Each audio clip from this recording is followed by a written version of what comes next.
Judges 1.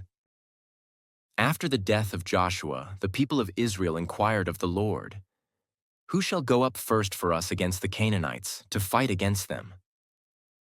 The Lord said, "Judah shall go up, behold, I have given the land into his hand." And Judah said to Simeon his brother, "Come up with me into the territory allotted to me, that we may fight against the Canaanites. And I likewise will go with you into the territory allotted to you." So Simeon went with him. Then Judah went up, and the Lord gave the Canaanites and the Perizzites into their hand, and they defeated 10,000 of them at Bezek. They found Adoni-Bezek at Bezek and fought against him and defeated the Canaanites and the Perizzites. Adoni-Bezek fled, but they pursued him and caught him and cut off his thumbs and his big toes. And Adoni-Bezek said, 70 kings with their thumbs and their big toes cut off used to pick up scraps under my table. As I have done, so God has repaid me. And they brought him to Jerusalem, and he died there. And the men of Judah fought against Jerusalem and captured it, and struck it with the edge of the sword, and set the city on fire. And afterward the men of Judah went down to fight against the Canaanites who lived in the hill country, in the Negeb, and in the lowland. And Judah went against the Canaanites who lived in Hebron. Now the name of Hebron was formerly Kiriath Arba. And they defeated Sheshai and Ahiman and Talmai. From there they went against the inhabitants of Debir. The name of Debir was formerly Kiriath Sepher. And Caleb said, "He who attacks Kiriath Sepher and captures it, I will give him Achsah my daughter for a wife." And Othniel the son of Kenaz, Caleb's younger brother, captured it. And he gave him Achsah his daughter for a wife. When she came to him, she urged him to ask her father for a field. And she dismounted from her donkey, and Caleb said to her, "What do you want?" She said to him, "Give me a blessing. Since you have set me in the land of the Negeb, give me also springs of water." And Caleb gave her the upper springs and the lower springs. And the descendants of the Kenite, Moses' father-in-law, went up with the people of Judah from the city of palms into the wilderness of Judah, which lies in the Negeb near Arad, and they went and settled with the people. And Judah went with Simeon his brother, and they defeated the Canaanites who inhabited Zephath and devoted it to destruction. So the name of the city was called Hormah. Judah also captured Gaza with its territory, and Ashkelon with its territory, and Ekron with its territory. And the Lord was with Judah, and he took possession of the hill country. But he could not drive out the inhabitants of the plain, because they had chariots of iron. And Hebron was given to Caleb, as Moses had said. And he drove out from it the 3 sons of Anak. But the people of Benjamin did not drive out the Jebusites who lived in Jerusalem. So the Jebusites have lived with the people of Benjamin in Jerusalem to this day. The house of Joseph also went up against Bethel, and the Lord was with them. And the house of Joseph scouted out Bethel. Now the name of the city was formerly Luz. And the spies saw a man coming out of the city, and they said to him, "Please show us the way into the city, and we will deal kindly with you." And he showed them the way into the city, and they struck the city with the edge of the sword, but they let the man and all his family go. And the man went to the land of the Hittites and built a city and called its name Luz. That is its name to this day. Manasseh did not drive out the inhabitants of Beth-Shean and its villages, or Tanakh and its villages, or the inhabitants of Dor and its villages, or the inhabitants of Ibleam and its villages, or the inhabitants of Megiddo and its villages, for the Canaanites persisted in dwelling in that land. When Israel grew strong, they put the Canaanites to forced labor, but did not drive them out completely.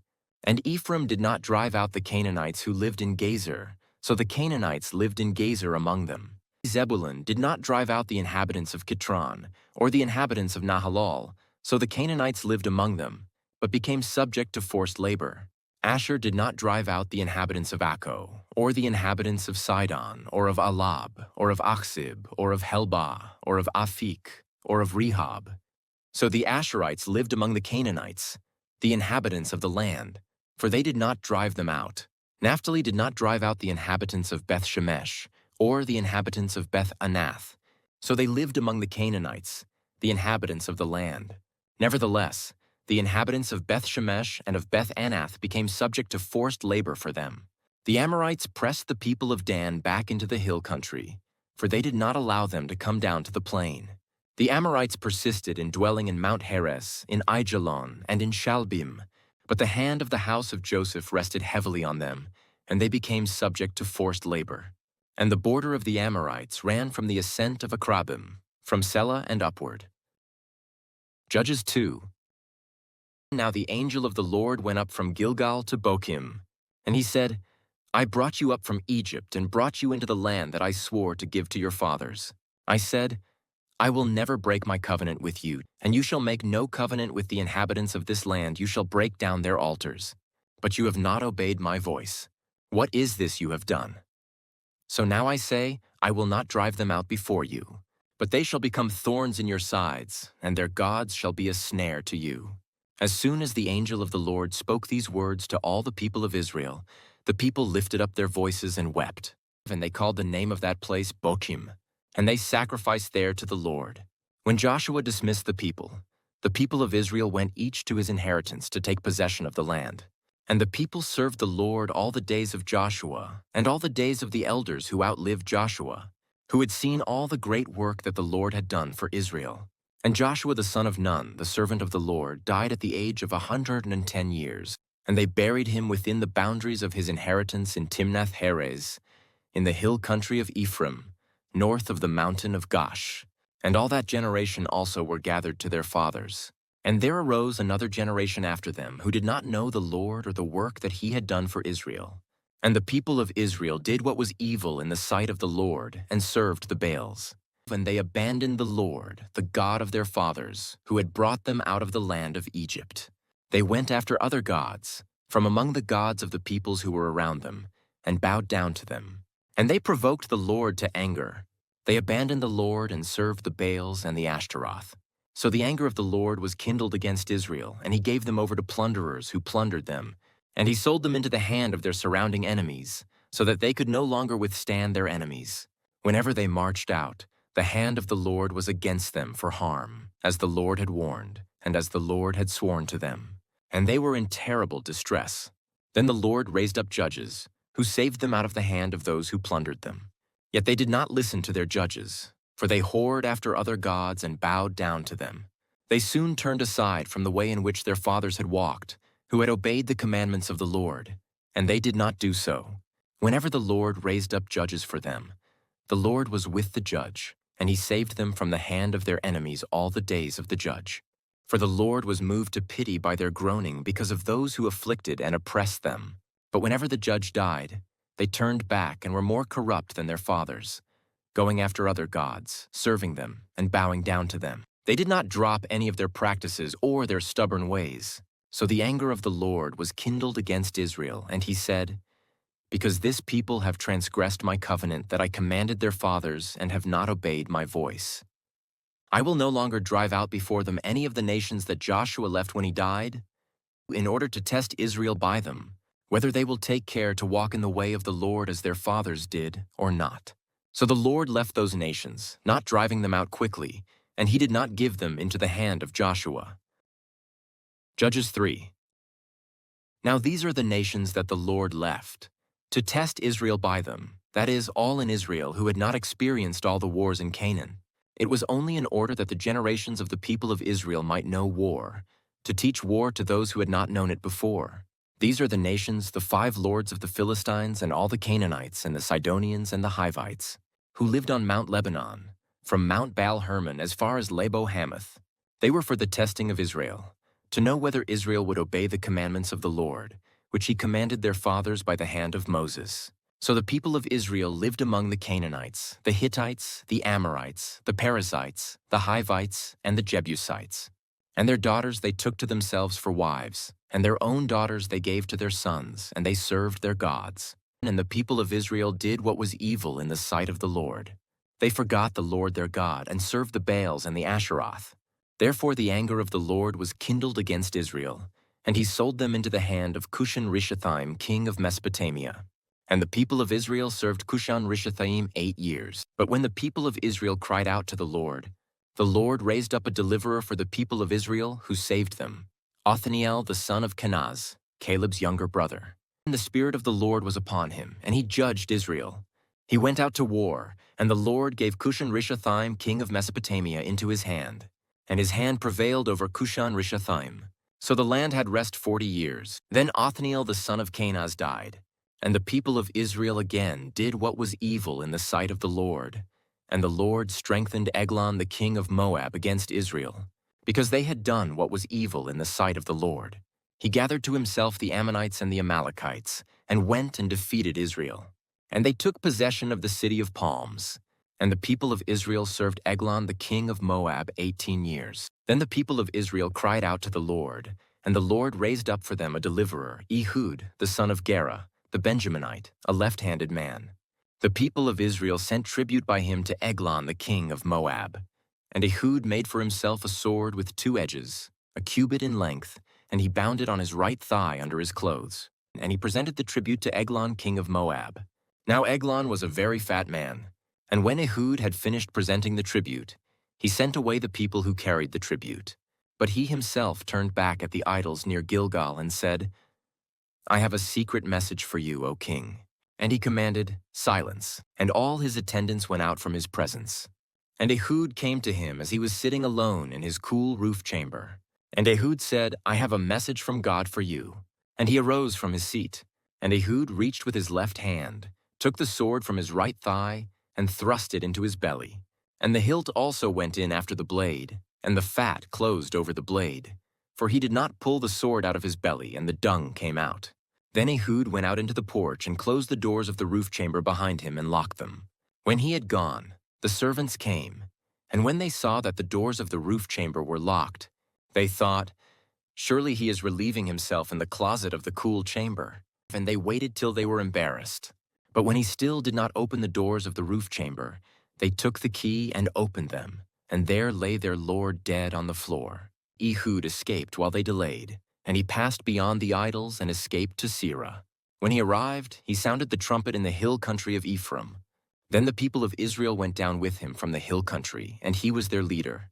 And he said to them, "Follow after me, for the Lord has given your enemies the Moabites into your hand." So they went down after him and seized the fords of the Jordan against the Moabites, and did not allow anyone to pass over. And they killed at that time about 10,000 of the Moabites, all strong, able-bodied men, not a man escaped. So Moab was subdued that day under the hand of Israel. And the land had rest for 80 years. After him was Shamgar the son of Anath, who killed 600 of the Philistines with an ox goad, and he also saved Israel. Judges 4.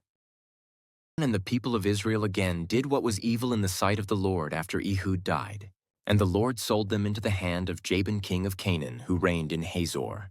The commander of his army was Sisera, who lived in Harosheth Hagoyim. Then the people of Israel cried out to the Lord for help, for he had 900 chariots of iron, and he oppressed the people of Israel cruelly for 20 years. Now Deborah, a prophetess, the wife of Lapidoth, was judging Israel at that time.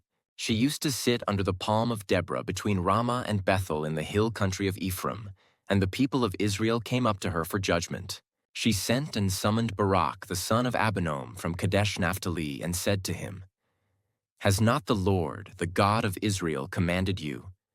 Go, gather your men at Mount Tabor, taking 10,000 from the people of Naphtali and the people of Zebulun, and I will draw out Sisera, the general of Jabin's army, to meet you by the river Kishon with his chariots and his troops, and I will give him into your hand."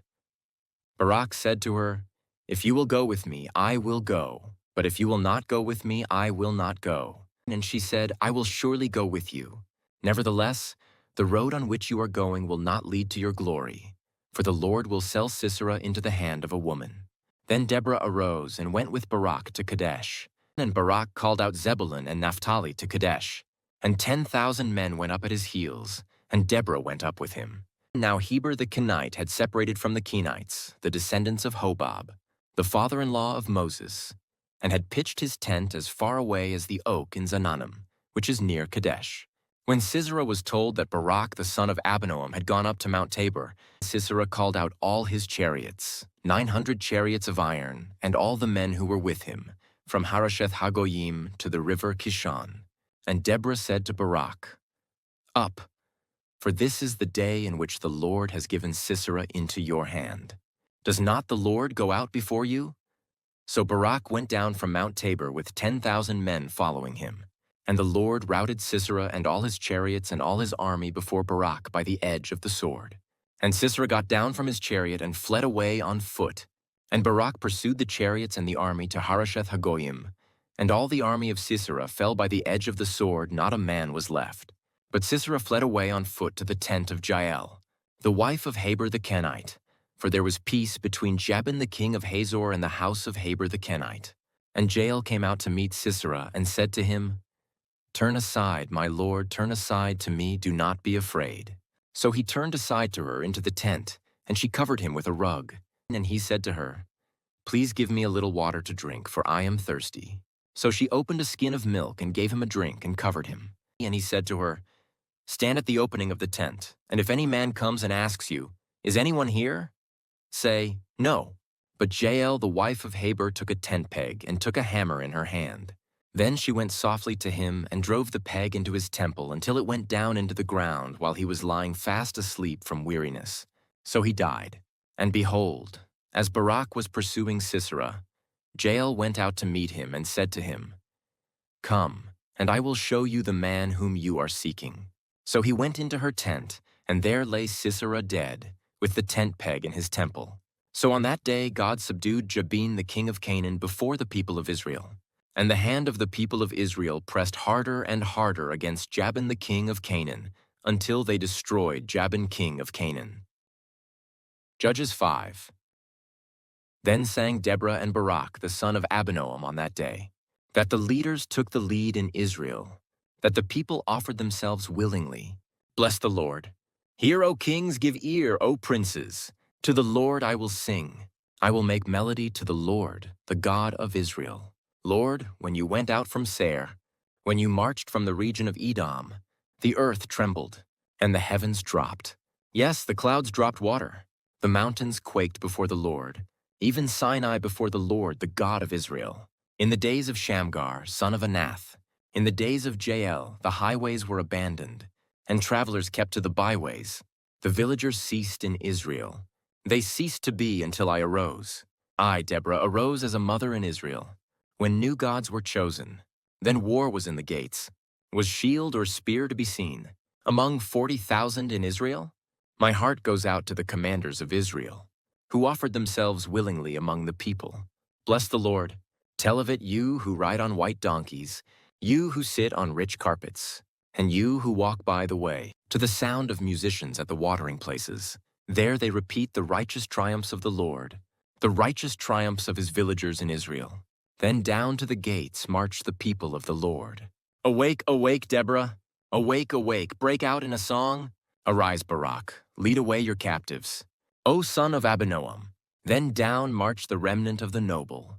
The people of the Lord marched down for me against the mighty. From Ephraim, their root, they marched down into the valley. Following you, Benjamin, with your kinsmen. From Mashir marched down the commanders, and from Zebulun those who bear the lieutenant's staff. The princes of Issachar came with Deborah, and Issachar faithful to Barak. Into the valley they rushed at his heels. Among the clans of Reuben, there were great searchings of heart. Why did you sit still among the sheepfolds, to hear the whistling for the flocks? Among the clans of Reuben, there were great searchings of heart. Gilead stayed beyond the Jordan. And Dan, why did he stay with the ships? Asher sat still at the coast of the sea, staying by his landings. Zebulun is a people who risk their lives to the death. Naphtali, too, on the heights of the field. The kings came, they fought. Then fought the kings of Canaan. At Tanakh, by the waters of Megiddo, they got no spoils of silver. From heaven the stars fought. From their courses they fought against Sisera. The torrent Kishon swept them away. The ancient torrent, the torrent Kishon. March on, my soul, with might. Then loud beat the horse's hoofs, with the galloping of his steeds. Curse Meroz, says the angel of the Lord. Curse its inhabitants thoroughly, because they did not come to the help of the Lord, to the help of the Lord against the mighty. Most blessed of women be Jael, the wife of Heber the Kenite, of tent-dwelling women most blessed. He asked for water, and she gave him milk. She brought him curds in a noble's bowl. She sent her hand to the tent peg, and her right hand to the workman's mallet. She struck Sisera. She crushed his head. She shattered and pierced his temple. Between her feet, he sank, he fell, he lay still. Between her feet, he sank, he fell. Where he sank, there he fell dead. Out of the window she peered. The mother of Sisera wailed through the lattice. Why is his chariot so long in coming? Why tarry the hoofbeats of his chariots? Her wisest princesses answer. Indeed, she answers herself. Have they not found and divided the spoil? A womb or two for every man. Spoil of dyed materials for Sisera. Spoil of dyed materials embroidered. 2 pieces of dyed work embroidered for the neck as spoil? So may all your enemies perish, O Lord. But your friends be like the sun as he rises in his might. And the land had rest for 40 years. Judges 6. The people of Israel did what was evil in the sight of the Lord. And the Lord gave them into the hand of Midian 7 years. And the hand of Midian overpowered Israel. And because of Midian, the people of Israel made for themselves the dens that are in the mountains, and the caves, and the strongholds. For whenever the Israelites planted crops, the Midianites and the Amalekites and the people of the east would come up against them.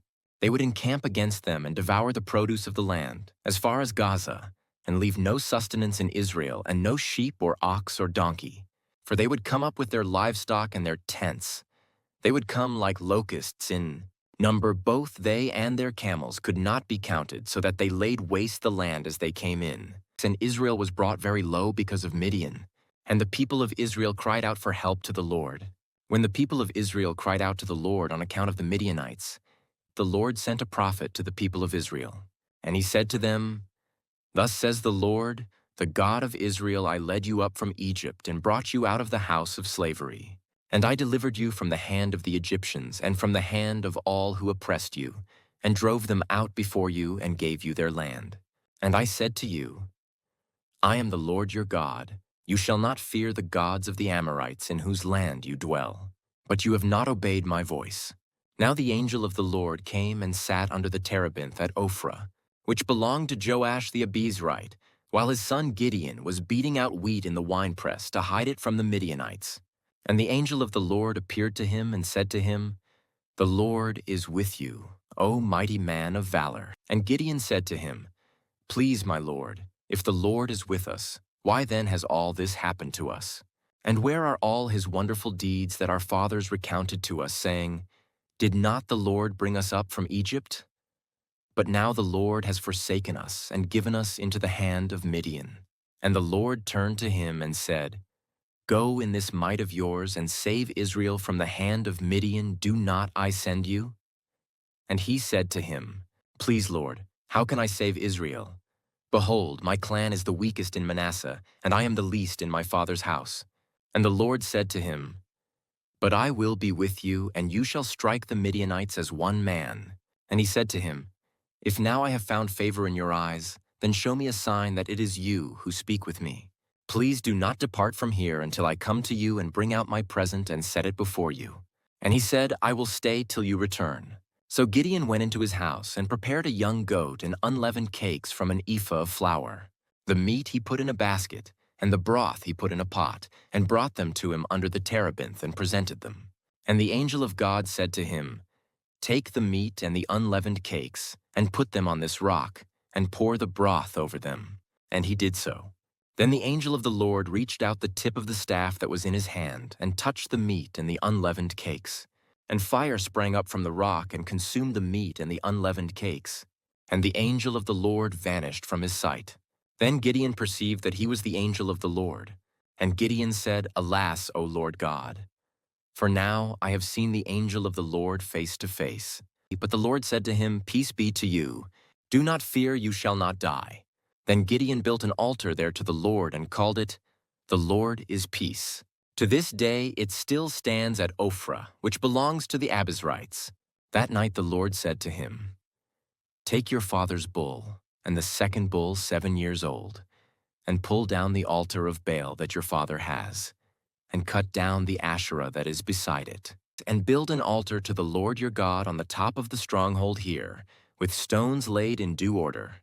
Then take the second bull and offer it as a burnt offering with the wood of the Asherah that you shall cut down. So Gideon took 10 men of his servants and did as the Lord had told him. But because he was too afraid of his family and the men of the town to do it by day, he did it by night.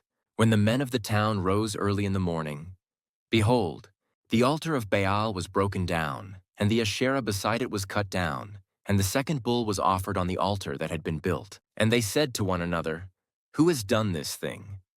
And after they had searched and inquired, they said, "Gideon the son of Joash has done this thing." Then the men of the town said to Joash, "Bring out your son, that he may die, for he has broken down the altar of Baal and cut down the Asherah beside it." But Joash said to all who stood against him, "Will you contend for Baal, or will you save him? Whoever contends for him shall be put to death by morning. If he is a god, let him contend for himself, because his altar has been broken down." Therefore on that day Gideon was called Jerubbaal, that is to say, "Let Baal contend against him, because he broke down his altar." Now all the Midianites and the Amalekites and the people of the east came together, and they crossed the Jordan and encamped in the valley of Jezreel. But the Spirit of the Lord clothed Gideon, and he sounded the trumpet, and the Abiezrites were called out to follow him. And he sent messengers throughout all Manasseh, and they too were called out to follow him.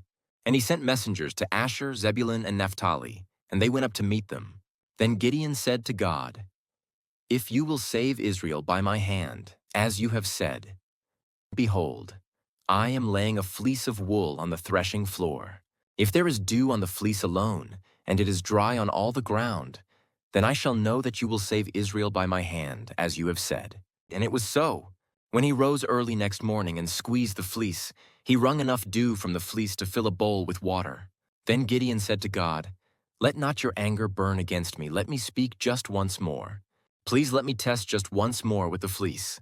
Please let it be dry on the fleece only, and on all the ground let there be dew." And God did so that night, and it was dry on the fleece only, and on all the ground there was dew. Judges 7. Then Jerubbaal, that is, Gideon, and all the people who were with him rose early and encamped beside the spring of Harod. And the camp of Midian was north of them, by the hill of Moreh in the valley. The Lord said to Gideon, "The people with you are too many for me to give the Midianites into their hand, lest Israel boast over me, saying, 'My own hand has saved me.' Now therefore proclaim in the ears of the people, saying, 'Whoever is fearful and trembling, let him return home and hurry away from Mount Gilead.'" Then 22,000 of the people returned, and 10,000 remained. And the Lord said to Gideon, "The people are still too many. Take them down to the water, and I will test them for you there. And any one of whom I say to you, 'This one shall go with you,' shall go with you, and any one of whom I say to you, 'This one shall not go with you,' shall not go." So he brought the people down to the water, and the Lord said to Gideon, "Everyone who laps the water with his tongue, as a dog laps, you shall set by himself. Likewise everyone who kneels down to drink." And the number of those who lapped, putting their hands to their mouths, was 300 men. But all the rest of the people knelt down to drink water. And the Lord said to Gideon, "With the 300 men who lapped, I will save you and give the Midianites into your hand, and let all the others go, every man to his home." So the people took provisions in their hands and their trumpets, and he sent all the rest of Israel every man to his tent, but retained the 300 men. And the camp of Midian was below him in the valley. That same night the Lord said to him, "Arise, go down against the camp, for I have given it into your hand. But if you are afraid to go down to the camp with Purah your servant, and you shall hear what they say, and afterward your hands shall be strengthened to go down against the camp." Then he went down with Purah his servant to the outposts of the armed men who were in the camp. And the Midianites and the Amalekites and all the people of the east lay along the valley, like locusts in abundance, and their camels were without number, as the sand that is on the seashore in abundance. When Gideon came, behold, a man was telling a dream to his comrade. And he said, "Behold, I dreamed a dream, and behold, a cake of barley bread tumbled into the camp of Midian and came to the tent and struck it so that it fell and turned it upside down, so that the tent lay flat." And his comrade answered, "This is no other than the sword of Gideon the son of Joash. A man of Israel God has given into his hand Midian and all the camp." As soon as Gideon heard the telling of the dream and its interpretation, he worshipped. And he returned to the camp of Israel and said, "Arise, for the Lord has given the host of Midian into your hand." And he divided the 300 men into 3 companies and put trumpets into the hands of all of them and empty jars, with torches inside the jars. And he said to them, "Look at me and do likewise." When I come to the outskirts of the camp, do as I do. When I blow the trumpet, I and all who are with me, then blow the trumpets also on every side of all the camp and shout, 'For the Lord and for Gideon.'" So Gideon and the 100 men who were with him came to the outskirts of the camp at the beginning of the middle watch, when they had just set the watch. And they blew the trumpets and smashed the jars that were in their hands. Then the 3 companies blew the trumpets and broke the jars. They held in their left hands the torches, and in their right hands the trumpets to blow. And they cried out, "A sword for the Lord and for Gideon." Every man stood in his place around the camp, and all the army ran. They cried out and fled. When they blew the 300 trumpets, the Lord set every man's sword against his comrade and against all the army. And the army fled as far as Beth-shittah toward Zererah, as far as the border of Abel-Meholah by Tabbath.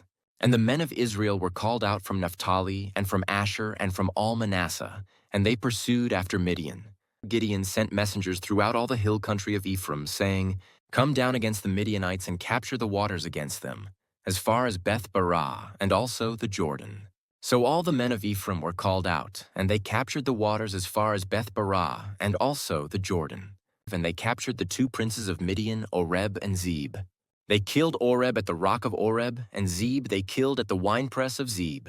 Then they pursued Midian, and they brought the heads of Oreb and Zeb to Gideon across the Jordan. Judges 8. Then the men of Ephraim said to him, "What is this that you have done to us? Not to call us when you went to fight against Midian?" And they accused him fiercely. And he said to them, "What have I done now in comparison with you? Is not the gleaning of the grapes of Ephraim better than the grape harvest of Abiezer? God has given into your hands the princes of Midian, Oreb and Zeb. What have I been able to do in comparison with you?" Then their anger against him subsided when he said this. And Gideon came to the Jordan and crossed over, he and the 300 men who were with him, exhausted yet pursuing. So he said to the men of Succoth, "Please give loaves of bread to the people who follow me, for they are exhausted. And I am pursuing after Zebah and Zalmunna, the kings of Midian." And the officials of Succoth said, "Are the hands of Zebah and Zalmunna already in your hand, that we should give bread to your army?" So Gideon said, "Well then, when the Lord has given Zebah and Zalmunna into my hand, I will flail your flesh with the thorns of the wilderness and with briars." And from there he went up to Penuel, and spoke to them in the same way. And the men of Penuel answered him as the men of Succoth had answered.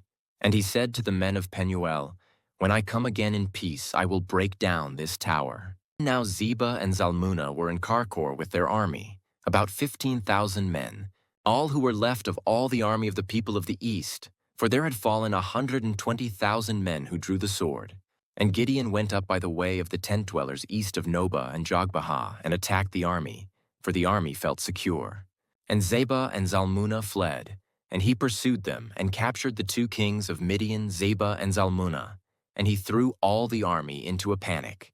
Then Gideon the son of Joash returned from the battle by the ascent of Heres, and he captured a young man of Succoth and questioned him. And he wrote down for him the officials and elders of Succoth, 77 men. And he came to the men of Succoth and said, "Behold, Zebah and Zalmunna, about whom you taunted me, saying, 'Are the hands of Zebah and Zalmunna already in your hand, that we should give bread to your men who are exhausted?' And he took the elders of the city, and he took thorns of the wilderness and briars, and with them taught the men of Succoth a lesson. And he broke down the tower of Penuel and killed the men of the city. Then he said to Zebah and Zalmunna, 'Where are the men whom you killed at Tabor?' They answered, 'As you are, so were they. Every one of them resembled the son of a king.' And he said, 'They were my brothers, the sons of my mother. As the Lord lives, if you had saved them alive, I would not kill you.' So he said to Jether his firstborn, 'Rise and kill them.' But the young man did not draw his sword, for he was afraid, because he was still a young man. Then Zebah and Zalmunna said, 'Rise yourself and fall upon us, for as the man is, so is his strength.' And Gideon arose and killed Zebah and Zalmunna, and he took the crescent ornaments that were on the necks of their camels. Then the men of Israel said to Gideon, 'Rule over us, you and your son and your grandson also, for you have saved us from the hand of Midian.' Gideon said to them, I will not rule over you, and my son will not rule over you, the Lord will rule over you. And Gideon said to them, Let me make a request of you, every one of you give me the earrings from his spoil. For they had golden earrings, because they were Ishmaelites. And they answered, We will willingly give them. And they spread a cloak, and every man threw in it the earrings of his spoil. And the weight of the golden earrings that he requested was 1,700 shekels of gold, besides the crescent ornaments and the pendants and the purple garments worn by the kings of Midian, and besides the collars that were around the necks of their camels.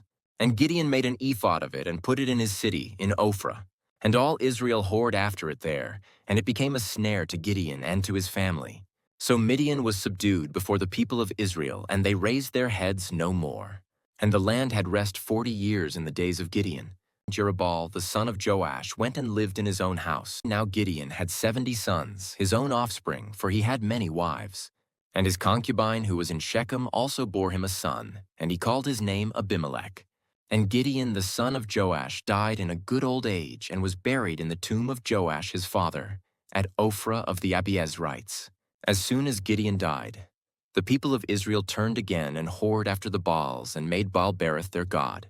And the people of Israel did not remember the Lord their God, who had delivered them from the hand of all their enemies on every side, and they did not show steadfast love to the family of Jerubbaal, that is, Gideon, in return for all the good that he had done to Israel.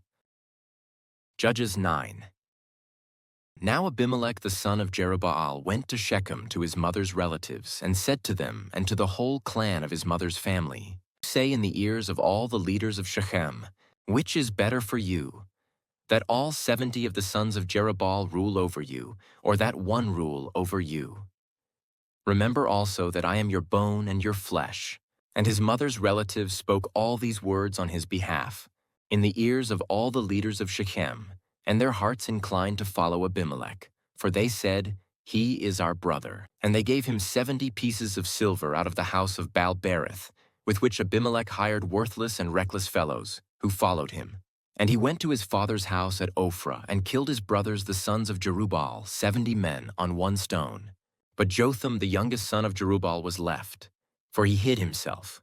And all the leaders of Shechem came together, and all Beth Millo, and they went and made Abimelech king, by the oak of the pillar at Shechem. When it was told to Jotham, he went and stood on top of Mount Gerizim, and cried aloud, and said to them, Listen to me, you leaders of Shechem, that God may listen to you. The trees once went out to anoint a king over them, and they said to the olive tree, Reign over us. But the olive tree said to them, Shall I leave my abundance by which gods and men are honored, and go hold sway over the trees? And the trees said to the fig tree, You come and reign over us. But the fig tree said to them, Shall I leave my sweetness and my good fruit, and go hold sway over the trees? And the trees said to the vine, You come and reign over us. But the vine said to them, Shall I leave my wine that cheers God and men, and go hold sway over the trees? Then all the trees said to the bramble, You come and reign over us. And the bramble said to the trees, If in good faith you are anointing me king over you, then come and take refuge in my shade. But if not, let fire come out of the bramble and devour the cedars of Lebanon. Now therefore, if you acted in good faith and integrity when you made Abimelech king, and if you have dealt well with Jerubbaal and his house, and have done to him as his deeds deserved, for my father fought for you and risked his life and delivered you from the hand of Midian, and you have risen up against my father's house this day and have killed his sons, 70 men on one stone, and have made Abimelech, the son of his female servant, king over the leaders of Shechem, because he is your relative. If you then have acted in good faith and integrity with Jerubbaal and with his house this day, then rejoice in Abimelech, and let him also rejoice in you. But if not, let fire come out from Abimelech and devour the leaders of Shechem and Beth Millo, and let fire come out from the leaders of Shechem and from Beth Millo and devour Abimelech. And Jotham ran away and fled and went to Beer and lived there because of Abimelech his brother. Abimelech ruled over Israel 3 years. And God sent an evil spirit between Abimelech and the leaders of Shechem. And the leaders of Shechem dealt treacherously with Abimelech, that the violence done to the 70 sons of Jerubbaal might come, and their blood be laid on Abimelech, their brother, who killed them, and on the men of Shechem, who strengthened his hands to kill his brothers. And the leaders of Shechem put men in ambush against him on the mountaintops, and they robbed all who passed by them along that way. And it was told to Abimelech. And Gaal, the son of Ebed, moved into Shechem with his relatives, and the leaders of Shechem put confidence in him. And they went out into the field and gathered the grapes from their vineyards and trod them and held a festival. And they went into the house of their God and ate and drank and reviled Abimelech. And Gaal, the son of Ebed, said, Who is Abimelech, and who are we of Shechem, that we should serve him? Is he not the son of Jerubbaal, and is not Zebul his officer? Serve the men of Hamor, the father of Shechem, but why should we serve him? Would that this people were under my hand. Then I would remove Abimelech. I would say to Abimelech, Increase your army and come out. When Zebul the ruler of the city heard the words of Gaal the son of Ebed, his anger was kindled. And he sent messengers to Abimelech secretly, saying, Behold, Gaal, the son of Ebed and his relatives have come to Shechem, and they are stirring up the city against you. Now therefore, go by night, you and the people who are with you, and set an ambush in the field.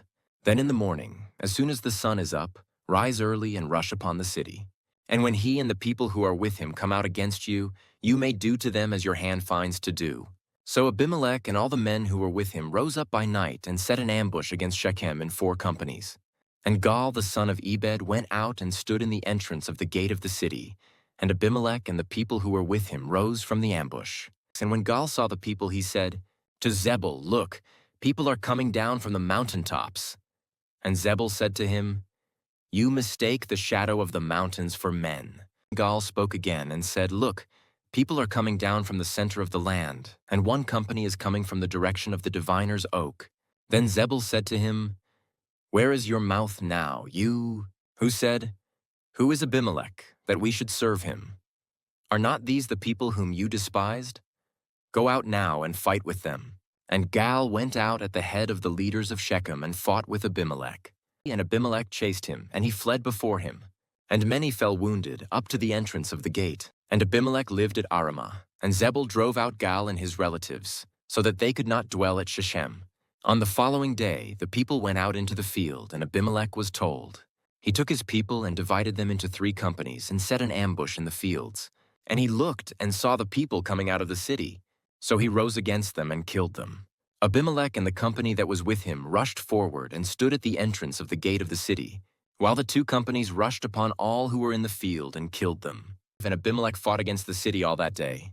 He captured the city and killed the people who were in it, and he razed the city and sowed it with salt. When all the leaders of the tower of Shechem heard of it, they entered the stronghold of the house of Elbereth. Abimelech was told that all the leaders of the tower of Shechem were gathered together. And Abimelech went up to Mount Zalmon, he and all the people who were with him. And Abimelech took an axe in his hand, and cut down a bundle of brushwood, and took it up and laid it on his shoulder.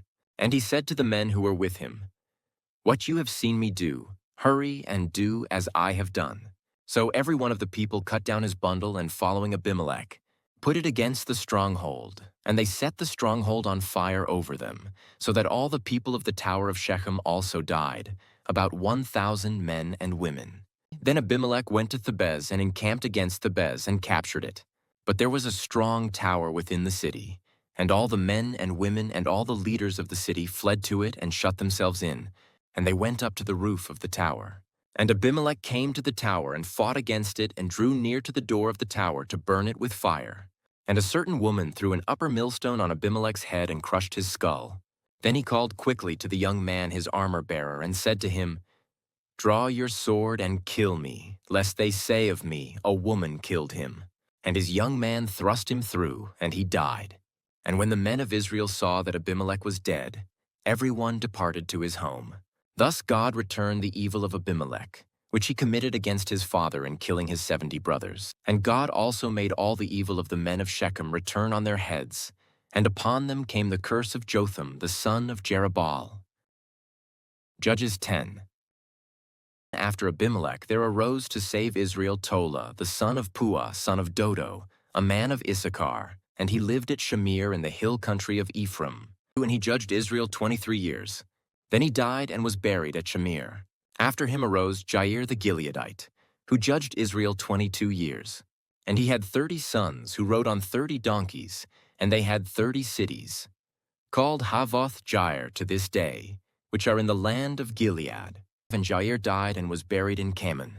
The people of Israel again did what was evil in the sight of the Lord, and served the Baals and the Ashtaroth, the gods of Syria, the gods of Sidon, the gods of Moab, the gods of the Ammonites, and the gods of the Philistines. And they forsook the Lord and did not serve him. So the anger of the Lord was kindled against Israel, and he sold them into the hand of the Philistines and into the hand of the Ammonites. And they crushed and oppressed the people of Israel that year. For 18 years they oppressed all the people of Israel who were beyond the Jordan in the land of the Amorites, which is in Gilead. And the Ammonites crossed the Jordan to fight also against Judah, and against Benjamin, and against the house of Ephraim, so that Israel was severely distressed. And the people of Israel cried out to the Lord, saying, "We have sinned against you, because we have forsaken our God and have served the Baals." And the Lord said to the people of Israel, "Did I not save you from the Egyptians and from the Amorites, from the Ammonites and from the Philistines? The Sidonians also, and the Amalekites and the Maonites oppressed you, and you cried out to me, and I saved you out of their hand. Yet you have forsaken me and served other gods, therefore I will save you no more. Go and cry out to the gods whom you have chosen, let them save you in the time of your distress." And the people of Israel said to the Lord, "We have sinned, do to us whatever seems good to you. Only please deliver us this day." So they put away the foreign gods from among them and served the Lord, and he became impatient over the misery of Israel. Then the Ammonites were called to arms, and they encamped in Gilead. And the people of Israel came together, and they encamped at Mizpah. And the people, the leaders of Gilead, said one to another, "Who is the man who will begin to fight against the Ammonites? He shall be head over all the inhabitants of Gilead." Judges 11. Now Jephthah the Gileadite was a mighty warrior, but he was the son of a prostitute. Gilead was the father of Jephthah, and Gilead's wife also bore him sons. And when his wife's sons grew up, they drove Jephthah out and said to him, "You shall not have an inheritance in our father's house, for you are the son of another woman." Then Jephthah fled from his brothers and lived in the land of Tob, and worthless fellows collected around Jephthah and went out with him. After a time, the Ammonites made war against Israel.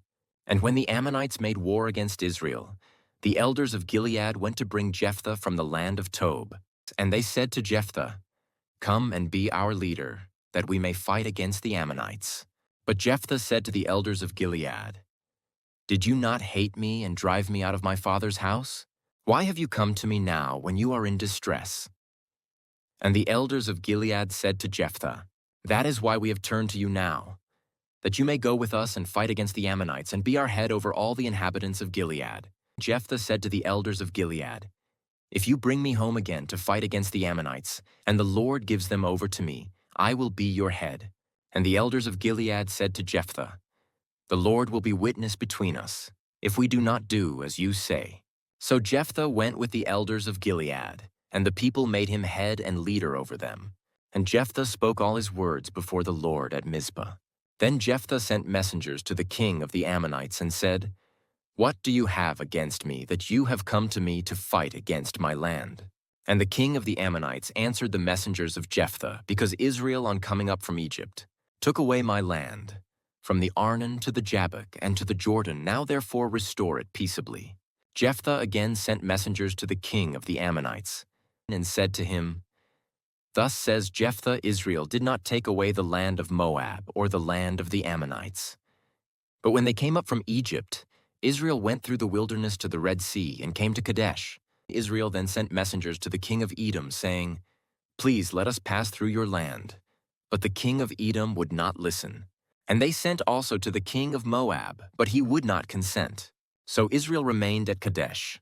Then they journeyed through the wilderness and went around the land of Edom and the land of Moab, and arrived on the east side of the land of Moab and camped on the other side of the Arnon. But they did not enter the territory of Moab, for the Arnon was the boundary of Moab. Israel then sent messengers to Sihon king of the Amorites, king of Heshbon, And Israel said to him, "Please let us pass through your land to our country." But Sihon did not trust Israel to pass through his territory. So Sihon gathered all his people together and encamped at Jahaz and fought with Israel. And the Lord, the God of Israel, gave Sihon and all his people into the hand of Israel, and they defeated them. So Israel took possession of all the land of the Amorites, who inhabited that country. And they took possession of all the territory of the Amorites from the Arnon to the Jabbok and from the wilderness to the Jordan. So then the Lord, the God of Israel, dispossessed the Amorites from before his people. Israel, and are you to take possession of them? Will you not possess what Chemosh your God gives you to possess? And all that the Lord our God has dispossessed before us, we will possess. Now are you any better than Balak, the son of Zippor, king of Moab? Did he ever contend against Israel, or did he ever go to war with them? While Israel lived in Heshbon and its villages, and in Aroer and its villages, and in all the cities that are on the banks of the Arnon 300 years, why did you not deliver them within that time? I therefore have not sinned against you, and you do me wrong by making war on me. The Lord, the judge, decide this day between the people of Israel and the people of Ammon. But the king of the Ammonites did not listen to the words of Jephthah that he sent to him. Then the Spirit of the Lord was upon Jephthah, and he passed through Gilead and Manasseh, and passed on to Mizpah of Gilead. And from Mizpah of Gilead he passed on to the Ammonites. And Jephthah made a vow to the Lord, and said, "If you will give the Ammonites into my hand, then whatever comes out from the doors of my house to meet me when I return in peace from the Ammonites shall be the Lord's, and I will offer it up for a burnt offering." So Jephthah crossed over to the Ammonites to fight against them, and the Lord gave them into his hand. And he struck them from Aroer to the neighborhood of Minnith, 20 cities, and as far as Abel-keramim, with a great blow. So the Ammonites were subdued before the people of Israel. Then Jephthah came to his home at Mizpah, and behold, his daughter came out to meet him with tambourines and with dances. She was his only child. Besides her, he had neither son nor daughter. And as soon as he saw her, he tore his clothes and said, "Alas, my daughter, you have brought me very low, and you have become the cause of great trouble to me. For I have opened my mouth to the Lord, and I cannot take back my vow." And she said to him, "My father, you have opened your mouth to the Lord due to me, according to what has gone out of your mouth, now that the Lord has avenged you on your enemies, on the Ammonites." So she said to her father, "Let this thing be done for me. Leave me alone 2 months, that I may go up and down on the mountains and weep for my virginity, I and my companions." So he said, "Go." Then he sent her away for 2 months, and she departed, she and her companions, and wept for her virginity on the mountains. And at the end of 2 months she returned to her father, who did with her according to his vow that he had made. She had never known a man, and it became a custom in Israel that the daughters of Israel went year by year to lament the daughter of Jephthah the Gileadite 4 days in the year. Judges 12. The men of Ephraim were called to arms, and they crossed to Zaphon and said to Jephthah, "Why did you cross over to fight against the Ammonites and did not call us to go with you? We will burn your house over you with fire." And Jephthah said to them, "I and my people had a great dispute with the Ammonites, and when I called you, you did not save me from their hand. And when I saw that you would not save me, I took my life in my hand and crossed over against the Ammonites, and the Lord gave them into my hand. Why then have you come up to me this day to fight against me?" Then Jephthah gathered all the men of Gilead and fought with Ephraim. And the men of Gilead struck Ephraim, because they said, "You are fugitives of Ephraim, you Gileadites, in the midst of Ephraim and Manasseh." And the Gileadites captured the fords of the Jordan against the Ephraimites. And when any of the fugitives of Ephraim said, "Let me go over," the men of Gilead said to him, "Are you an Ephraimite?" When he said, "No," they said to him, "Then say Shibboleth." And he said, "Sibboleth," for he could not pronounce it right. Then they seized him and slaughtered him at the fords of the Jordan. At that time 42,000 of the Ephraimites fell. Jephthah judged Israel 6 years. Then Jephthah the Gileadite died and was buried in his city in Gilead. After him Ibzan of Bethlehem judged Israel. He had 30 sons, and 30 daughters he gave in marriage outside his clan, and 30 daughters he brought in from outside for his sons. And he judged Israel 7 years. And then Ibzan died and was buried at Bethlehem. After him, Elon the Zebulunite judged Israel, and he judged Israel 10 years. Then Elon the Zebulunite died and was buried at Ajalon in the land of Zebulun. After him, Abdon the son of Hillel the Parathonite judged Israel. He had 40 sons and 30 grandsons, who rode on 70 donkeys, and he judged Israel 8 years. Then Abdon the son of Hillel the Parathonite died and was buried at Pirathon in the land of Ephraim, in the hill country of the Amalekites. Judges 13. And the people of Israel again did what was evil in the sight of the Lord. So the Lord gave them into the hand of the Philistines for 40 years. There was a certain man of Zorah, of the tribe of the Danites, whose name was Manoah. And his wife was barren and had no children. And the angel of the Lord appeared to the woman and said to her, Behold, you are barren and have not borne children, but you shall conceive and bear a son.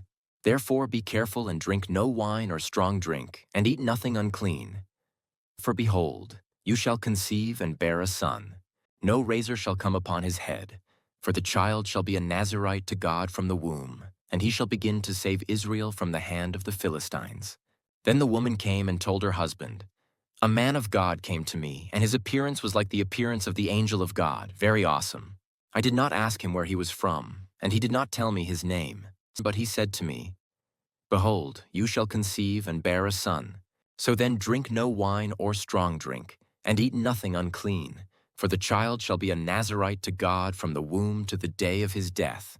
Then Manoah prayed to the Lord and said, O Lord, please let the man of God whom you sent come again to us and teach us what we are to do with the child who will be born. And God listened to the voice of Manoah, and the angel of God came again to the woman as she sat in the field. But Manoah her husband was not with her. So the woman ran quickly and told her husband, Behold, the man who came to me the other day has appeared to me. And Manoah arose and went after his wife and came to the man and said to him, Are you the man who spoke to this woman? And he said, I am. And Manoah said, Now when your words come true, what is to be the child's manner of life, and what is his mission? And the angel of the Lord said to Manoah, Of all that I said to the woman, let her be careful. She may not eat of anything that comes from the vine, neither let her drink wine or strong drink, or eat any unclean thing. All that I commanded her, let her observe. Manoah said to the angel of the Lord, Please let us detain you and prepare a young goat for you. And the angel of the Lord said to Manoah, If you detain me, I will not eat of your food. But if you prepare a burnt offering, then offer it to the Lord. For Manoah did not know that he was the angel of the Lord. And Manoah said to the angel of the Lord, What is your name, so that when your words come true, we may honor you? And the angel of the Lord said to him, Why do you ask my name, seeing it is wonderful? So Manoah took the young goat with the grain offering, and offered it on the rock to the Lord, to the one who works wonders, and Manoah and his wife were watching. And when the flame went up toward heaven from the altar, the angel of the Lord went up in the flame of the altar. Now Manoah and his wife were watching, and they fell on their faces to the ground. The angel of the Lord appeared no more to Manoah and to his wife. Then Manoah knew that he was the angel of the Lord. And Manoah said to his wife, We shall surely die, for we have seen God. But his wife said to him, If the Lord had meant to kill us, he would not have accepted a burnt offering and a grain offering at our hands, or shown us all these things, or now announced to us such things as these. And the woman bore a son, and called his name Samson. And the young man grew, and the Lord blessed him. And the Spirit of the Lord began to stir him in Mahaneh-dan, between Zorah and Eshtaol. Judges 14.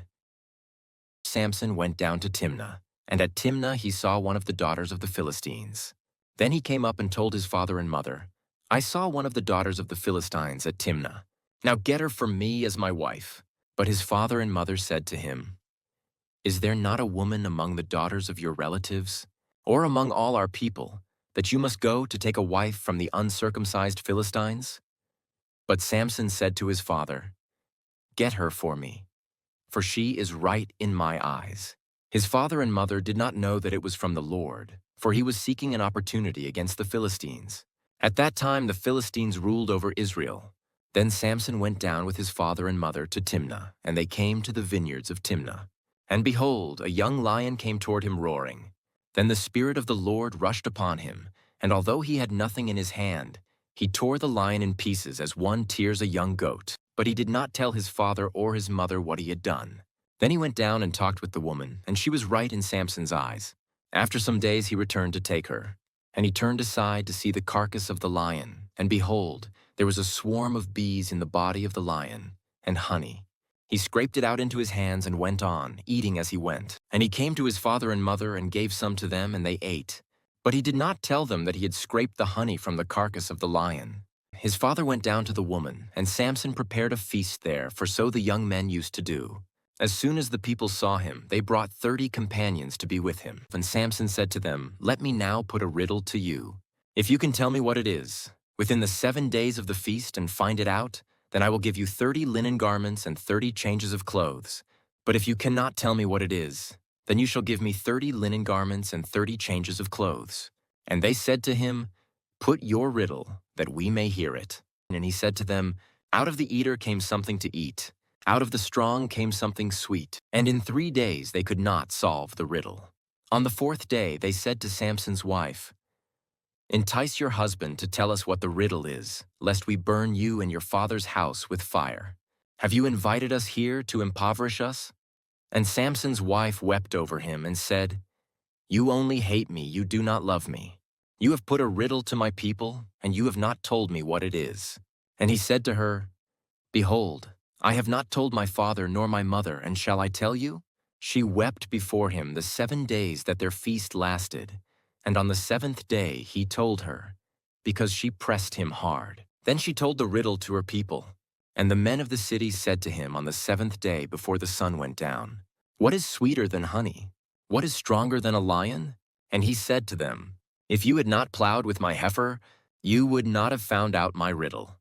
And the Spirit of the Lord rushed upon him, and he went down to Ashkelon, and struck down 30 men of the town, and took their spoil, and gave the garments to those who had told the riddle. In hot anger he went back to his father's house. And Samson's wife was given to his companion, who had been his best man. Judges 15. After some days, at the time of wheat harvest, Samson went to visit his wife with a young goat. And he said, "I will go in to my wife in the chamber." But her father would not allow him to go in. And her father said, "I really thought that you utterly hated her. So I gave her to your companion. Is not her younger sister more beautiful than she? Please take her instead." And Samson said to them, "This time I shall be innocent in regard to the Philistines, when I do them harm." So Samson went and caught 300 foxes and took torches.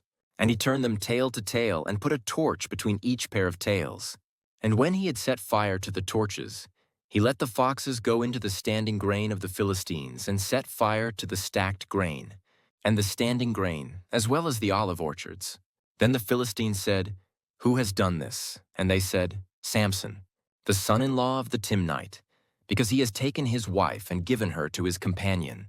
And the Philistines came up and burned her and her father with fire. And Samson said to them, "If this is what you do, I swear I will be avenged on you, and after that I will quit." And he struck them hip and thigh with a great blow, and he went down and stayed in the cleft of the rock of Etam. Then the Philistines came up and encamped in Judah and made a raid on Lehi. And the men of Judah said, "Why have you come up against us?" They said, "We have come up to bind Samson, to do to him as he did to us." Then 3,000 men of Judah went down to the cleft of the rock of Etam and said to Samson, "Do you not know that the Philistines are rulers over us? What then is this that you have done to us?" And he said to them, "As they did to me, so have I done to them." And they said to him, "We have come down to bind you, that we may give you into the hands of the Philistines." And Samson said to them, "Swear to me that you will not attack me yourselves." They said to him, "No, we will only bind you and give you into their hands. We will surely not kill you." So they bound him with 2 new ropes and brought him up from the rock. When he came to Lehi, the Philistines came shouting to meet him. Then the Spirit of the Lord rushed upon him, and the ropes that were on his arms became as flax that has caught fire, and his bonds melted off his hands. And he found a fresh jawbone of a donkey, and put out his hand, and took it, and with it he struck 1,000 men. And Samson said, "With the jawbone of a donkey, heaps upon heaps, With the jawbone of a donkey have I struck down 1,000 men. As soon as he had finished speaking, he threw away the jawbone out of his hand. And that place was called Ramath-lehi. And he was very thirsty, and he called upon the Lord and said, You have granted this great salvation by the hand of your servant, and shall I now die of thirst and fall into the hands of the uncircumcised? And God split open the hollow place that is at Lehi, and water came out from it. And when he drank, his spirit returned, and he revived. Therefore the name of it was called En-hakkore. It is at Lehi to this day. And he judged Israel in the days of the Philistines 20 years. Judges 16. Samson went to Gaza, and there he saw a prostitute, and he went into her. The Gazites were told, Samson has come here. And they surrounded the place and set an ambush for him all night at the gate of the city. They kept quiet all night, saying, Let us wait till the light of the morning, then we will kill him. But Samson lay till midnight, and at midnight he arose and took hold of the doors of the gate of the city and the 2 posts, and pulled them up, bar and all, and put them on his shoulders, and carried them to the top of the hill that is in front of Hebron. After this he loved a woman in the valley of Sorek, whose name was Delilah. And the lords of the Philistines came up to her and said to her, Seduce him, and see where his great strength lies, and by what means we may overpower him, that we may bind him to humble him. And we will each give you 1,100 pieces of silver. So Delilah said to Samson, Please tell me where your great strength lies, and how you might be bound, that one could subdue you. Samson said to her, If they bind me with 7 fresh bowstrings that have not been dried, then I shall become weak and be like any other man. Then the lords of the Philistines brought up to her 7 fresh bowstrings that had not been dried, and she bound him with them. Now she had men lying in ambush in an inner chamber. And she said to him, The Philistines are upon you, Samson. But he snapped the bowstrings, as a thread of flax snaps when it touches the fire. So the secret of his strength was not known. Then Delilah said to Samson, Behold, you have mocked me and told me lies. Please tell me how you might be bound. And he said to her, If they bind me with new ropes that have not been used, then I shall become weak and be like any other man. So Delilah took new ropes and bound him with them, and said to him, The Philistines are upon you, Samson. And the men lying in ambush were in an inner chamber. But he snapped the ropes off his arms like a thread. Then Delilah said to Samson, Until now you have mocked me and told me lies. Tell me how you might be bound. And he said to her, If you weave the 7 locks of my head with the web and fasten it tight with the pin, then I shall become weak and be like any other man. So while he slept, Delilah took the 7 locks of his head and wove them into the web. And she made them tight with the pin and said to him, The Philistines are upon you, Samson. But he awoke from his sleep and pulled away the pin, the loom, and the web. And she said to him, How can you say, I love you, when your heart is not with me? You have mocked me these 3 times, and you have not told me where your great strength lies. And when she pressed him hard with her words day after day and urged him, his soul was vexed to death. And he told her all his heart, and said to her, A razor has never come upon my head, for I have been a Nazirite to God from my mother's womb. If my head is shaved, then my strength will leave me, and I shall become weak and be like any other man. When Delilah saw that he had told her all his heart, she sent and called the lords of the Philistines, saying, Come up again, for he has told me all his heart. Then the lords of the Philistines came up to her and brought the money in their hands. She made him sleep on her knees. And she called a man and had him shave off the 7 locks of his head. Then she began to torment him, and his strength left him. And she said, The Philistines are upon you, Samson. And he awoke from his sleep and said, I will go out as at other times and shake myself free. But he did not know that the Lord had left him. And the Philistines seized him and gouged out his eyes and brought him down to Gaza and bound him with bronze shackles. And he ground at the mill in the prison. But the hair of his head began to grow again after it had been shaved.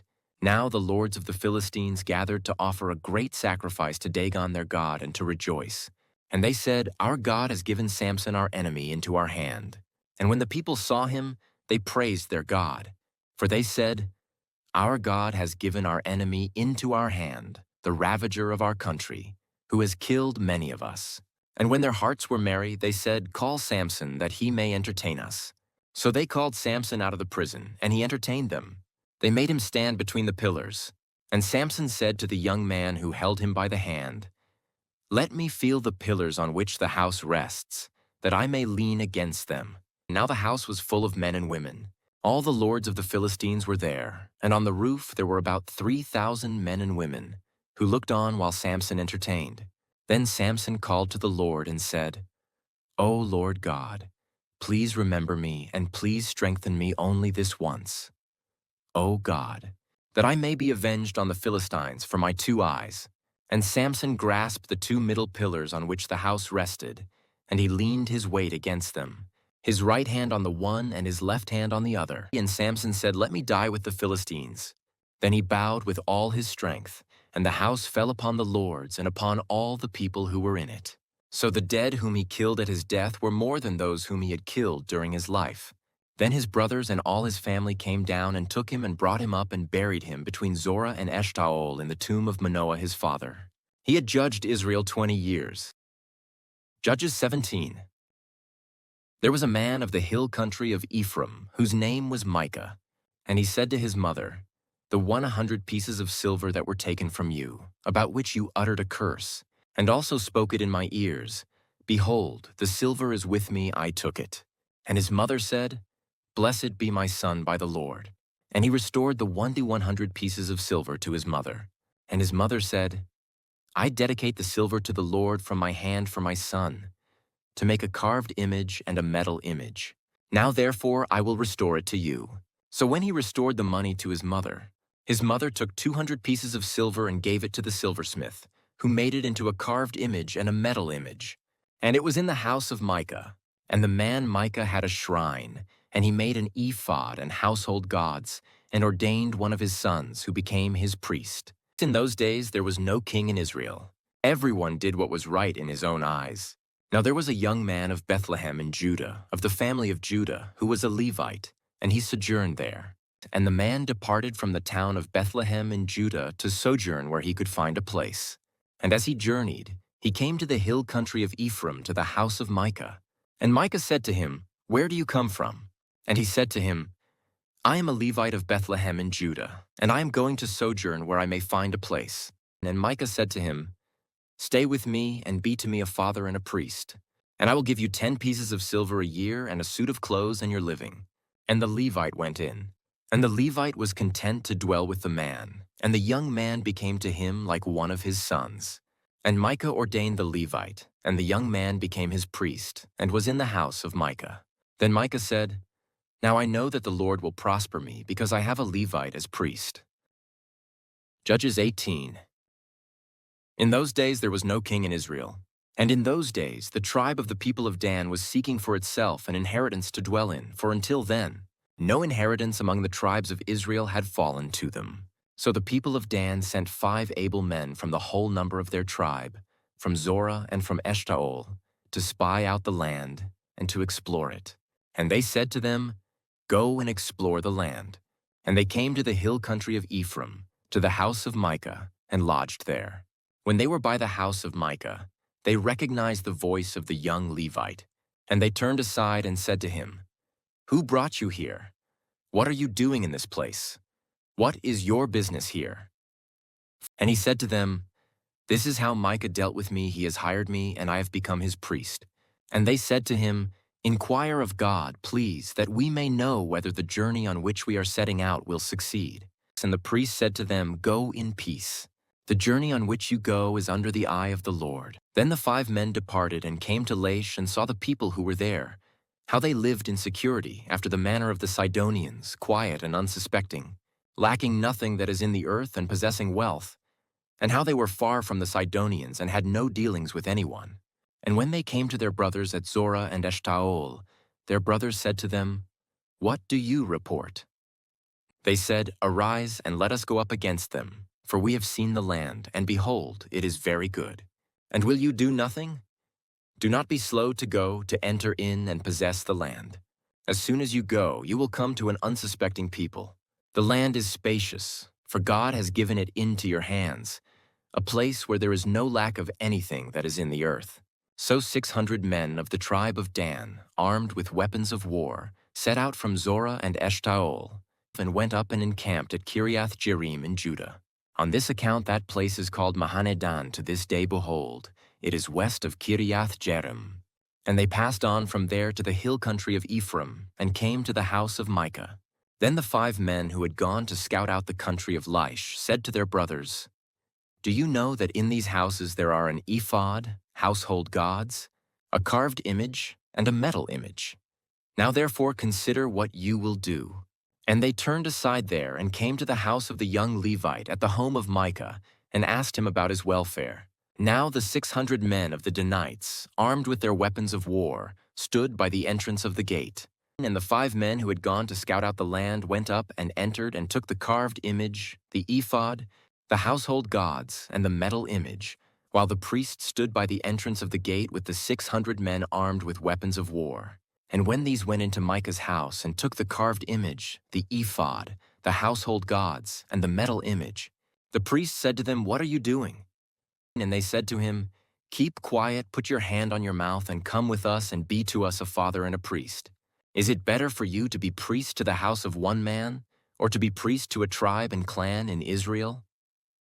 And the priest's heart was glad. He took the ephod and the household gods and the carved image and went along with the people. So they turned and departed, putting the little ones and the livestock and the goods in front of them.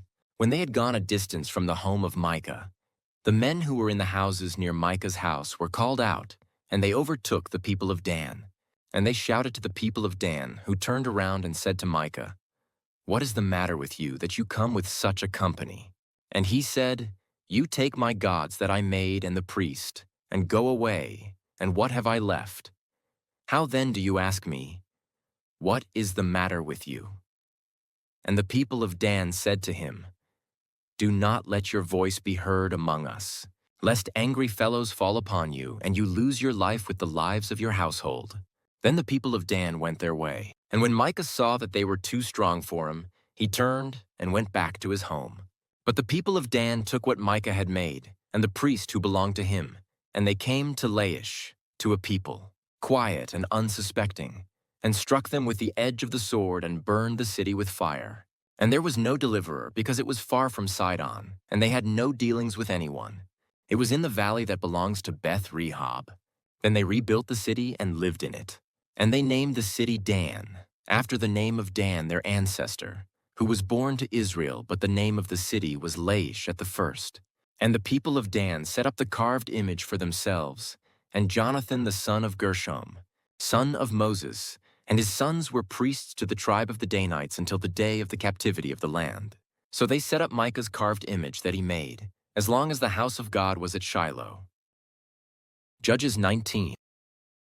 In those days, when there was no king in Israel, a certain Levite was sojourning in the remote parts of the hill country of Ephraim, who took to himself a concubine from Bethlehem in Judah. And his concubine was unfaithful to him, and she went away from him to her father's house at Bethlehem in Judah, and was there some 4 months. Then her husband arose and went after her, to speak kindly to her and bring her back. He had with him his servant and a couple of donkeys, and she brought him into her father's house. And when the girl's father saw him, he came with joy to meet him. And his father-in-law, the girl's father, made him stay, and he remained with him 3 days. So they ate and drank and spent the night there. And on the 4th day they arose early in the morning, and he prepared to go. But the girl's father said to his son-in-law, Strengthen your heart with a morsel of bread, and after that you may go. So the 2 of them sat and ate and drank together. And the girl's father said to the man, Be pleased to spend the night, and let your heart be merry. And when the man rose up to go, his father-in-law pressed him, till he spent the night there again. And on the 5th day he arose early in the morning to depart. And the girl's father said, Strengthen your heart and wait until the day declines. So they ate, both of them. And when the man and his concubine and his servant rose up to depart, his father-in-law, the girl's father, said to him, Behold, now the day has waned toward evening. Please spend the night. Behold, the day draws to its close. Lodge here and let your heart be merry. And tomorrow you shall arise early in the morning for your journey and go home. But the man would not spend the night. He rose up and departed and arrived opposite Jebus, that is, Jerusalem. He had with him a couple of saddled donkeys, and his concubine was with him. When they were near Jebus, the day was nearly over. And the servant said to his master, "Come now, let us turn aside to this city of the Jebusites and spend the night in it." And his master said to him, "We will not turn aside into the city of foreigners, who do not belong to the people of Israel, but we will pass on to Gibeah." And he said to his young man, "Come and let us draw near to one of these places and spend the night at Gibeah or at Ramah." So they passed on and went their way. And the sun went down on them near Gibeah, which belongs to Benjamin, and they turned aside there, to go in and spend the night at Gibeah. And he went in and sat down in the open square of the city, for no one took them into his house to spend the night. And behold, an old man was coming from his work in the field at evening. The man was from the hill country of Ephraim, and he was sojourning in Gibeah. The men of the place were Benjaminites. And he lifted up his eyes and saw the traveler in the open square of the city. And the old man said, "Where are you going, and where do you come from?" And he said to him, "We are passing from Bethlehem in Judah to the remote parts of the hill country of Ephraim, from which I come. I went to Bethlehem in Judah, and I am going to the house of the Lord, but no one has taken me into his house. We have straw and feed for our donkeys, with bread and wine for me and your female servant and the young man with your servants. There is no lack of anything." And the old man said, "Peace be to you, I will care for all your wants. Only do not spend the night in the square." So he brought him into his house and gave the donkeys feed. And they washed their feet and ate and drank, as they were making their hearts merry. Behold, the men of the city, worthless fellows, surrounded the house, beating on the door. And they said to the old man, the master of the house, "Bring out the man who came into your house, that we may know him." And the man, the master of the house, went out to them and said to them, "No, my brothers, do not act so wickedly, since this man has come into my house. Do not do this vile thing. Behold, here are my virgin daughter and his concubine. Let me bring them out now. Violate them and do with them what seems good to you, but against this man do not do this outrageous thing." But the men would not listen to him. So the man seized his concubine and made her go out to them. And they knew her and abused her all night until the morning. And as the dawn began to break, they let her go. And as morning appeared, the woman came and fell down at the door of the man's house where her master was, until it was light. And her master rose up in the morning, and when he opened the doors of the house and went out to go on his way, behold, there was his concubine lying at the door of the house with her hands on the threshold. He said to her, "Get up, let us be going." But there was no answer. Then he put her on the donkey, and the man rose up and went away to his home. And when he entered his house, he took a knife, and taking hold of his concubine, he divided her limb by limb into 12 pieces, and sent her throughout all the territory of Israel. And all who saw it said, "Such a thing has never happened, or been seen from the day that the people of Israel came up out of the land of Egypt until this day. Consider it, take counsel, and speak." Judges 20. Then all the people of Israel came out, from Dan to Beersheba, including the land of Gilead, and the congregation assembled as one man to the Lord at Mizpah. And the chiefs of all the people, of all the tribes of Israel, presented themselves in the assembly of the people of God, 400,000 men on foot that drew the sword. Now the people of Benjamin heard that the people of Israel had gone up to Mizpah. And the people of Israel said, "Tell us, how did this evil happen?" And the Levite, the husband of the woman who was murdered, answered and said, "I came to Gibeah that belongs to Benjamin, I and my concubine, to spend the night. And the leaders of Gibeah rose against me and surrounded the house against me by night. They meant to kill me, and they violated my concubine, and she is dead. So I took hold of my concubine and cut her in pieces and sent her throughout all the country of the inheritance of Israel, for they have committed abomination and outrage in Israel. Behold, you people of Israel, all of you, give your advice and counsel here." And all the people arose as one man, saying, "None of us will go to his tent, and none of us will return to his house. But now this is what we will do to Gibeah. We will go up against it by lot. And we will take 10 men of 100 throughout all the tribes of Israel, and 100 of 1,000, and 1,000 of 10,000, to bring provisions for the people, that when they come, they may repay Gibeah of Benjamin for all the outrage that they have committed in Israel." So all the men of Israel gathered against the city, united as one man. And the tribes of Israel sent men through all the tribe of Benjamin, saying, "What evil is this that has taken place among you? Now therefore give up the men, the worthless fellows in Gibeah, that we may put them to death and purge evil from Israel." But the Benjaminites would not listen to the voice of their brothers, the people of Israel. Then the people of Benjamin came together out of the cities to Gibeah to go out to battle against the people of Israel. And the people of Benjamin mustered out of their cities on that day 26,000 men who drew the sword, besides the inhabitants of Gibeah, who mustered 700 chosen men. Among all these were 700 chosen men who were left-handed. Everyone could sling a stone at a hair and not miss. And the men of Israel, apart from Benjamin, mustered 400,000 men who drew the sword. All these were men of war. The people of Israel arose and went up to Bethel and inquired of God, "Who shall go up first for us to fight against the people of Benjamin?" And the Lord said, "Judah shall go up first." Then the people of Israel rose in the morning and encamped against Gibeah. And the men of Israel went out to fight against Benjamin, and the men of Israel drew up the battle line against them at Gibeah. The people of Benjamin came out of Gibeah and destroyed on that day 22,000 men of the Israelites. But the people, the men of Israel, took courage and again formed the battle line in the same place where they had formed it on the first day. And the people of Israel went up and wept before the Lord until the evening.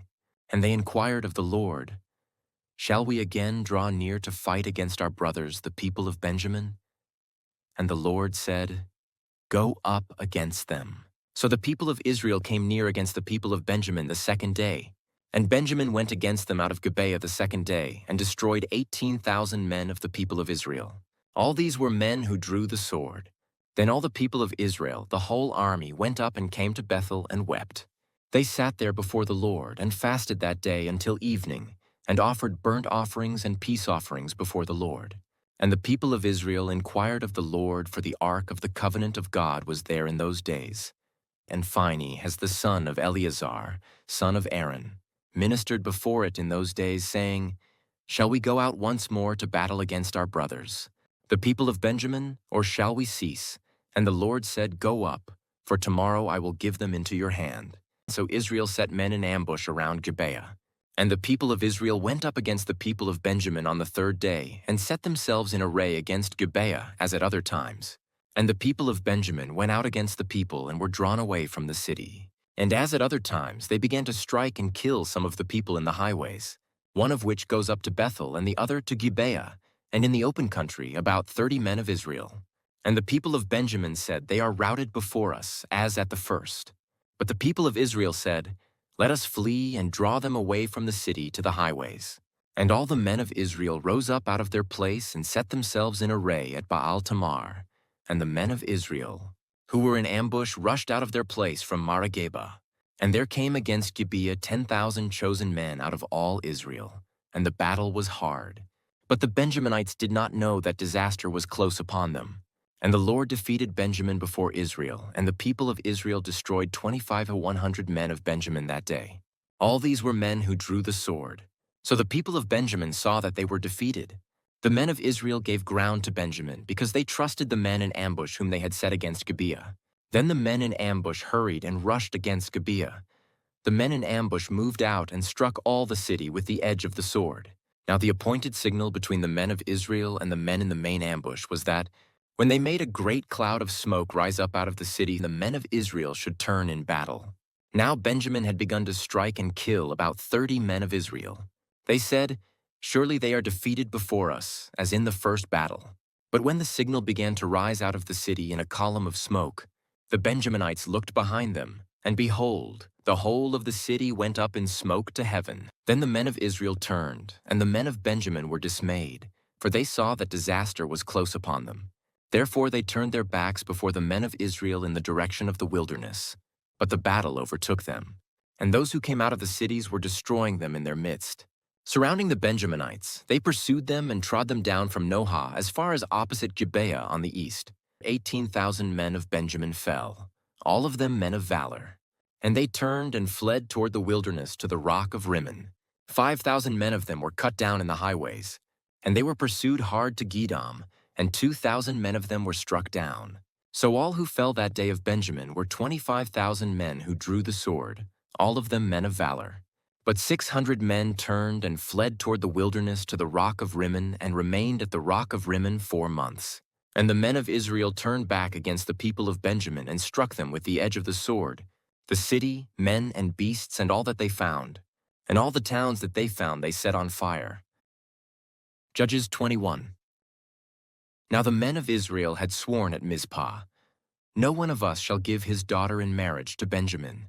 And the people came to Bethel and sat there till evening before God, and they lifted up their voices and wept bitterly. And they said, "O Lord, the God of Israel, why has this happened in Israel, that today there should be one tribe lacking in Israel?" And the next day, the people rose early and built there an altar and offered burnt offerings and peace offerings. And the people of Israel said, "Which of all the tribes of Israel did not come up in the assembly to the Lord?" For they had taken a great oath concerning him, who did not come up to the Lord to Mizpah, saying, "He shall surely be put to death." And the people of Israel had compassion for Benjamin their brother, and said, "One tribe is cut off from Israel this day. What shall we do for wives for those who are left, since we have sworn by the Lord that we will not give them any of our daughters for wives?" And they said, "What one is there of the tribes of Israel that did not come up to the Lord to Mizpah?" And behold, no one had come to the camp from Jabesh-Gilead to the assembly. For when the people were mustered, behold, not one of the inhabitants of Jabesh-Gilead was there. So the congregation sent 12,000 of their bravest men there and commanded them, "Go and strike the inhabitants of Jabesh-Gilead with the edge of the sword, also the women and the little ones. This is what you shall do: every male and every woman that has lain with a male you shall devote to destruction." And they found among the inhabitants of Jabesh-Gilead 400 young virgins, who had not known a man by lying with him, and they brought them to the camp at Shiloh, which is in the land of Canaan. Then the whole congregation sent word to the people of Benjamin who were at the rock of Rimmon, and proclaimed peace to them. And Benjamin returned at that time, and they gave them the women whom they had saved alive of the women of Jabesh-Gilead, but they were not enough for them. And the people had compassion on Benjamin, because the Lord had made a breach in the tribes of Israel. Then the elders of the congregation said, "What shall we do for wives for those who are left, since the women are destroyed out of Benjamin?" And they said, "There must be an inheritance for the survivors of Benjamin, that a tribe not be blotted out from Israel. Yet we cannot give them wives from our daughters. For the people of Israel had sworn, 'Cursed be he who gives a wife to Benjamin.' So they said, 'Behold, there is the yearly feast of the Lord at Shiloh, which is north of Bethel, on the east of the highway that goes up from Bethel to Shechem, and south of Lebonah.' And they commanded the people of Benjamin, saying, 'Go and lie in ambush in the vineyards and watch. If the daughters of Shiloh come out to dance in the dances, then come out of the vineyards and snatch each man his wife from the daughters of Shiloh, and go to the land of Benjamin. And when their fathers or their brothers come to complain to us, we will say to them, Grant them graciously to us, because we did not take for each man of them his wife in battle, neither did you give them to them, else you would now be guilty.' And the people of Benjamin did so, and took their wives, according to their number, from the dancers whom they carried off. Then they went and returned to their inheritance, and rebuilt the towns, and lived in them. And the people of Israel departed from there at that time, every man to his tribe and family, and they went out from there every man to his inheritance. In those days there was no king in Israel. Everyone did what was right in his own eyes.